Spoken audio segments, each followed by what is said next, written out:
quero tanto, pra sempre quero esse verde em mim. Eu já andei por esse mundo afora, encontrei o paraíso em Guapimirim. Encontrei o paraíso em Guapimirim. Encontrei o paraíso em Guapimirim. Olá pessoal, nós estamos começando mais um programa Momento Cultural, nossa temporada 2025. E hoje nós estamos recebendo a visita aqui de um projeto muito bacana, que tem uma história linda, que se chama Fazenda da Esperança, né? Eu estou aqui com a Solange, com a Leida, com a Ana Laura e com a Heloísa. Pessoas que são testemunha viva desse sucesso que é, não é? Da importância que tem a Fazenda da Esperança para a nossa cidade, para o nosso país, né? E para outros países também, porque a Fazenda da Esperança, ela é internacional. É um projeto que está aqui em Guapimirim também, né? E vocês precisam conhecer. Eu vou falar agora com a Solange. A Solange vai me dizer um pouco sobre a história da Fazenda da Esperança, né? Não só em Guapimirim, mas aonde ela teve origem. Tudo bem, Solange? Tudo bem. Boa tarde a todos, né? Então, a Fazenda da Esperança, como o Reinaldo disse, ela tem uma história muito bonita, uma história tocada por Deus. Então, tudo começou em 1983, por um jovem de nome Nelson Giovanelli, que ele ia para a igreja Nossa Senhora da Glória, mas quando ele passava na esquina, ele viu os rapazes fazendo coisas que não eram legais, né? Então ele queria fazer alguma coisa por esses jovens. Então ele tinha que se aproximar desses jovens e ele não sabia como se aproximar. Então tinha um que fazia uma pulseira e ele se aproximou desse jovem, né? Foi se aproximando na intenção de saber toda a história deles, né? Quando era aniversário deles, ele levava bolo, levava tudo, né? E o que acontece? Ele se tornou muito amigo desses jovens, né? Tem até uma história que a gente fala do Ângelo. O Ângelo, né? Que inclusive hoje ele tem uma casa de recuperação também. Tudo começou também com a existência do Ângelo.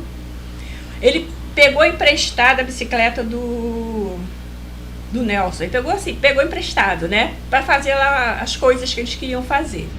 Mas aí o Nelson não desistia, continuava indo lá para os meninos, fazendo as coisas boas que deveriam fazer, né? Como ser humano, né? Iluminado assim, muito por Deus. Até que um dia esse rapaz se arrependeu. Pô, a gente faz isso com ele continua aqui ajudando a gente. Aí ele foi lá, pegou a bicicleta, deu uma geral, né, na bicicleta e devolveu a bicicleta.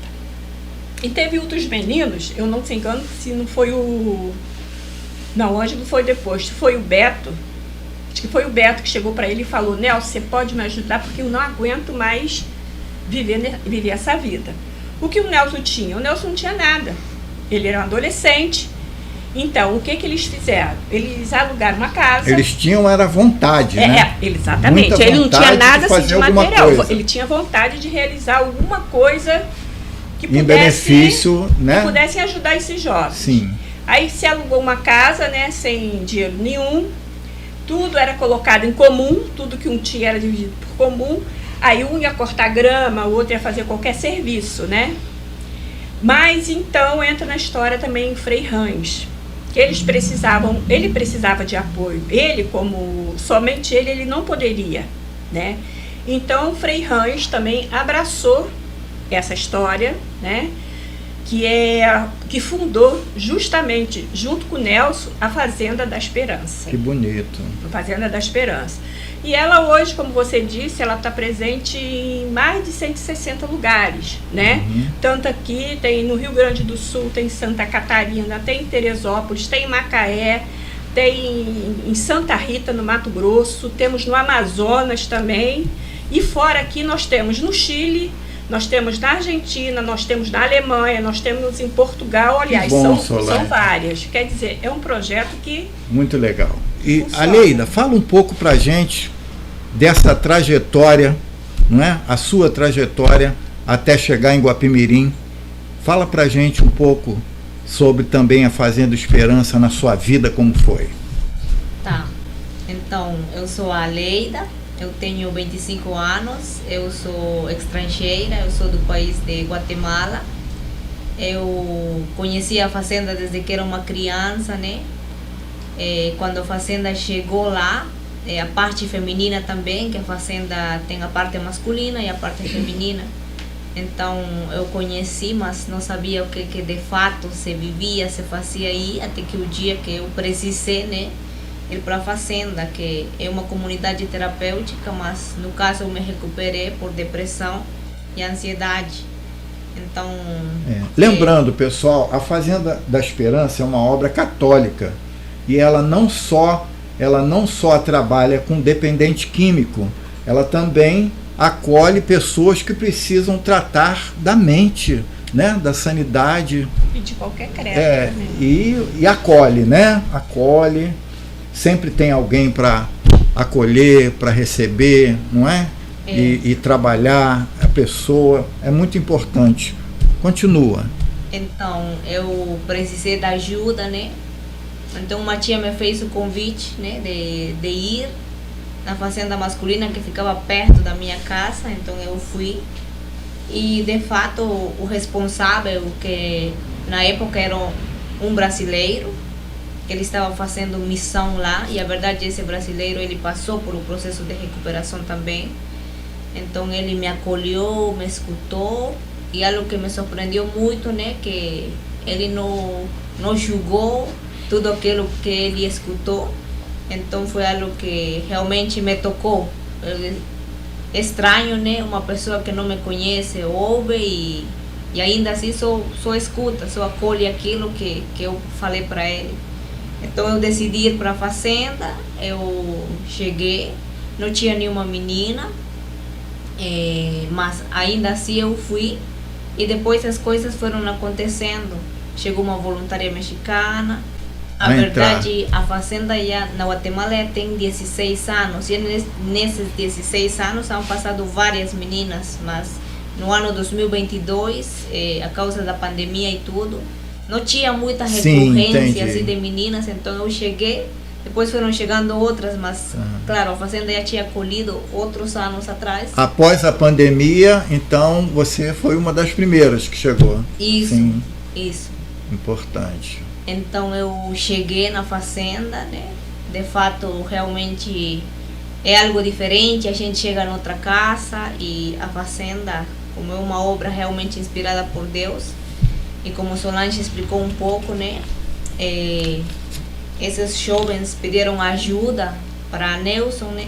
Que eles queriam que alguém cuidasse deles. Então o que Nelson fez? Convidou eles para ir na igreja, que realmente a fazenda em si é uma comunidade católica, mas isso não é impedimento para qualquer pessoa que seja crente ou não crente, sim, fazer o processo de recuperação.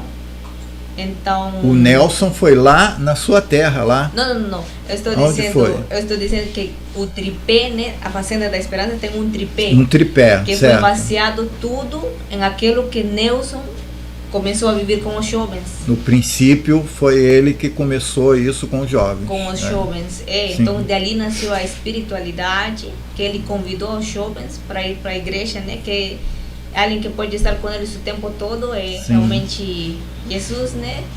Porque a gente não tem esse poder de cuidar do outro ser humano 24 horas.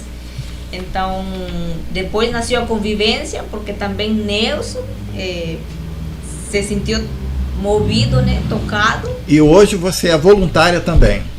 Hoje você é voluntária na fazenda? Hoje eu estou como voluntária, mas eu concluí meu processo de recuperação. Concluiu, tá. Depois eu fui para casa fazer um ano no mês e meio de experiência fora. Depois decidi voltar para a fazenda, fiz 7 meses de voluntariado.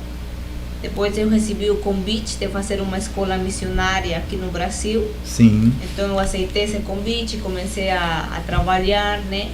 A reunir o dinheiro para a passagem. Eu consegui, depois viajei. fez a escola missionária em Guaratinguetá, em São Paulo, onde nasceu toda essa obra. Sim. E depois de fazer a escola missionária, a missão foi destinada aqui em Guapimirim. Então eu tenho 1 ano e 3 meses já de estar aqui, Sim. em Guapimirim, e realmente dando um pouco, né, do meu tempo, daquilo que eu vivi, que um dia também me ensinaram, né, porque no meu país Sim. tinha estrangeiros também, brasileiros, argentinos. Minha responsável Certo. foi uma moça Perfeito. argentina. Solange, como é que você foi parar na Fazenda da Esperança aqui em Guapimirim? Como você chegou lá? Foi uma história inusitada. Eu cheguei através do meu marido, porque ele foi preso na eleição. Sim. Ele teve que pagar a pena, né? Ele foi encontrado com alguns santins, mas não estava fazendo boca de urna, mas o levaram a si mesmo. Foi. Aí a pena foi que ele desse 4 cestas básicas para a fazenda, né? Então ficou desse jeito, ele teria que pagar 4 cestas básicas. E ele chegou a ir perto da fazenda 2 vezes, não conseguiu achar a fazenda. Aí me chamou um dia, só vamos lá para ver se eu acho essa fazenda, porque eu já rodei e não consigo enxergar a fazenda. Aí eu fui lá, acertei a fazenda de primeira, né? Aí cheguei com ele, aí chegamos lá com a cesta básica, explicamos que era pagamento de pena. Aí nós encontramos lá a Márcia. A Márcia, que agora, inclusive, ela era uma ex, né? Que Sim. ela foi voluntária na Fazenda da Esperança e agora constituiu família aqui em Guapimirim. Gente, só um minutinho. Vamos dar uma paradinha aqui pra gente beber uma água, tá? E daqui a pouco a gente volta para terminar essa história aí impressionante da Solange, que ela foi arrebatada. Foi. Né? Daqui a pouco a gente volta.